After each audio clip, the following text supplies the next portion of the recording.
In 3, 2, 1, fight. Slowly but surely, Sam comes into the middle as Mark hesitates for a moment, waiting for the right moment to strike. Getting, looks like he has a bit the upper hand on the pushing match here. Although Sam's scrap definitely has the lower wedge. A little hard to get any lower than what he's got there.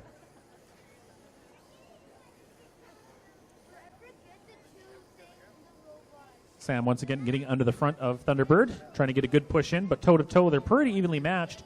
Looks like there might be a little bit better pushing force on that FingerTech kit than there is on the custom build, as it slowly makes his way bit by bit towards the red push-out.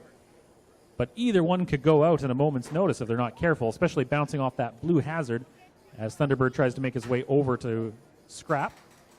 And Scrap getting pushed into the blue hazard there now, or wearing down the front of it. I think his left side drive may be failing on him. I'm not entirely sure, but haven't seen it activate. He's having trouble making his way around. Thunderbird going to try and take an advantage of this. Oh, there he goes. Unsticks, away it goes. Things have started responding again as he comes in for another run at Thunderbird. Scrap definitely the lower wedge, getting underneath the front. Now getting hit side on. That's really where the pushing match becomes interesting, is if you can hit the side of the opponent, but they can't really respond forward or backward. Quick spin around by the red push out there, making their way over to the blue side now. As Thunderbird trying to, oh yeah, once again, wheel seems to be stuck. Sam having a little bit of trouble with the drive on one side, doing his best to control it regardless, and is doing a good job of avoiding an easy push out. Mark slowly making his way over with Thunderbird, trying to line up a hit without going out himself. Making steady progress towards that blue side push out. It is difficult, though, especially because when you give her a little bit of gas, it doesn't really go straight. So taking your time and being steady is often the better way of making it.